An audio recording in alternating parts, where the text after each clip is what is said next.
श्री हनुमान बेनीवाल जी। बाबूजी महोदय, सदन में आज राष्ट्रीय राजधानी क्षेत्र शासन संशोधन विधेयक 2023 पर चर्चा हो रही है। मेरे से पूर्व दोनों पक्षों के वरिष्ठ सांसदों ने इस पर लंबा चौड़ा भाषण दिया। ये अच्छा होता कि जब सदन चालू हुआ और उसके 1-2 दिन बाद ही बैठ के तय हो जाता, तो 15 दिन हमारे खाली नहीं जाते, ऐसे ही चले गए 15 दिन। ये बात तो बैठ के वैसे ही हो जाती। एक मिनट, आप लोग भी साथ थे नहीं चलाने के अंदर, अगली बार तो आप भी नहीं चलाने में थे। एक मिनट सवाल महोदय, इसके उद्देश्य और कारणों की तरफ देखें तो ये ध्यान में आया कि इसका उद्देश्य दिल्ली राष्ट्रीय राजधानी क्षेत्र शासन अधिनियम 1991 में संशोधन करना है। इससे केंद्र सरकार को अधिकारियों, कर्मचारियों, कार्यकाल अन्य सेवा शर्तों से दिल्ली राष्ट्रीय राजधानी क्षेत्र के कार्यों के सिलसिले में नियम बनने का अधिकार मिल जाएगा। सौद महोदय, गृह मंत्री जी ने माननीय सुप्रीम कोर्ट के निर्णय की व्याख्या सदन में पढ़कर सुनाई। जैसा कि हम सब जानते हैं कि सुप्रीम कोर्ट की संविधान पीठ ने ये कहा था कि जो अध्यादेश आप लाए हैं ये गलत है, जिसके बाद केंद्र सरकार ने 19 मई को अध्यादेश लाकर न केवल संवैधानिक सिद्धांतों का उल्लंघन किया और निर्वाचित सरकार के अधिकारों को, आप बात तो करना, बालियान जी डिस्टर्ब क्यों कर रहे हो? एड्रेस टू चेयर तो करूं मैं एक बार। Hanuman ji, you address to cheer. शुरुआत तो करना दो सर। You address. धीरे धीरे फ्लो में आऊंगा, धीरे धीरे। नहीं, आपको तीन मिनट है। You have to conclude in 3 minutes.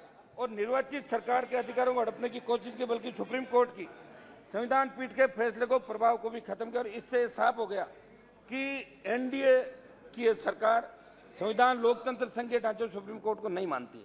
मैं सरकार द्वारा लाए गए इस अध्यादेश बिल की बारीकियों से ना जाकर सरकार की यह बिल लाने की मंशा पर सवाल उठाते हुए कहना चाहूंगा कि सुप्रीम कोर्ट की संवैधानिक पीठ के फैसले को नकारने वाला बिल असंवैधानिक है।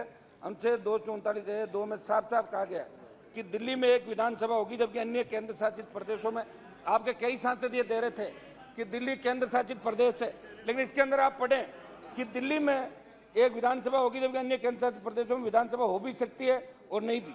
ये दिल्ली को भारतीय राज्यों के समान एक सामान्य संघीय इकाई बनाता है, जिससे दिल्ली सरकार को सरकार के प्रतिनिधि के रूप में माना जाता है।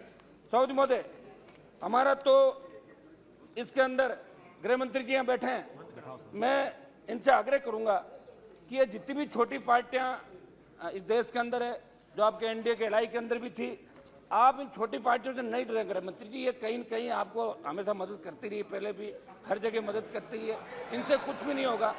सही तो ये होता कि आप विधानसभा, दिल्ली की विधानसभा नहीं जीतने से परेशान जरूर। एक मिनट साहब, एक मिनट बात तो करना चाहिए। तो सब लोगों ने बोला आधा घंटा भाषण किया, 1 मिनट बात तो समाप्त करना चाहिए मेरी। आप इतना इनका पीछा नहीं करें, क्योंकि आप जितना इनका पीछा करोगे उतनी वापिस जीत के आएंगे, इसलिए आपको इस चीज का भी ध्यान रखना है। मेरा इसके अंदर निवेदन था गृह मंत्री जी कि जो सरकार चुनी जाती है वो जनता की सरकार होती है, उस सरकार को काम करने का अधिकार आपको देना चाहिए। बड़ा मन रख के काम करने का अधिकार आप देंगे तो ये खूबसूरत लोकतंत्र कहलाएगा। हिंदुस्तान वर्ल्ड का सबसे बड़ा लोकतांत्रिक देश है और राज्य जुड़े विषय पर निर्णय लेने का स्वतंत्र अधिकार राज्य को मिले, मेरा ये आपसे आग्रह था। और आपका जो मैनिफेस्टो है भारतीय जनता पार्टी का, वो हमेशा मैनिफेस्टो ये कहता है कि हम स्वतंत्र राज्य का दिल्ली को दर्जा दिलाएंगे। या तो मैनिफेस्टो में आप नहीं कहते, वो झूठा है और यहाँ झूठी बात है। मैं गृह मंत्री जी आपसे ये भी आग्रह करूंगा कि दिल्ली के हमारे जो भाई सांसद है सारे, और ये मेरा विशेष ख्याल रखते हैं, तो आज इनकी सब जगह पर्ची दे के कह रहे थे कि जैसे गृह मंत्री जी बैठे तब हमारा भाषण कराओ, एक से एक जिद कर रहे थे आप लोग। तो विदुड़ी जी समाप्त कीजिए, समाप्त कीजिए। विदुड़ी जी, मनोज तिवारी जी और परवेज वर्मा जी ने अच्छा भाषण दिया तीनों ने। इनकी परफॉर्मेंस को देखते हुए कोई मंत्रिमंडल का विस्तार तो एकाध का number. Thank you very much, thank you. एक मिनट, एक लास्ट मेरा एक सर आग्रह था कि अपने मणिपुर, हरियाणा, इसकी तरफ भी आप ध्यान दें। गृह मंत्री जी यहाँ बैठे, और एनडीए की बैठक गृह मंत्री जी आपने बुलाई, लेकिन लेट बहुत बुलाई, 4.5 साल में याद नहीं है आपकी।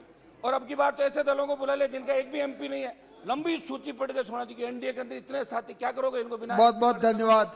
तो मेरा आपसे आग्रह था बेनीवाल जी, बहुत बहुत सरकारों को। श्री सुशील कुमार रिंकू, लास्ट बार समाप्त कर सर, 1 मिनट प्लीज, लास्ट समाप्त कर रहा हूँ। कुछ इधर भी तो वार करूंगा मैं, कंक्लूड कर। 1 मिनट लास्ट। मेरा ये था साहब, ईडी सीबीआई के दुरुपयोग की बात बार बार चल रही है, ये सही बात है, लेकिन कांग्रेस पार्टी ने भी ईडी सीबीआई का दुरुपयोग किया था और खुद के ही मंत्रियों को जेल के अंदर डाला था, ये सही बात है उस समय भी। और कई सरकारों को मतलब बर्खास्त किया और 22 बार से राष्ट्रपति शासन। बहुत बहुत धन्यवाद। दोनों मिले हुए, हम तो ये कहेंगे दोनों श्री मिले हुए।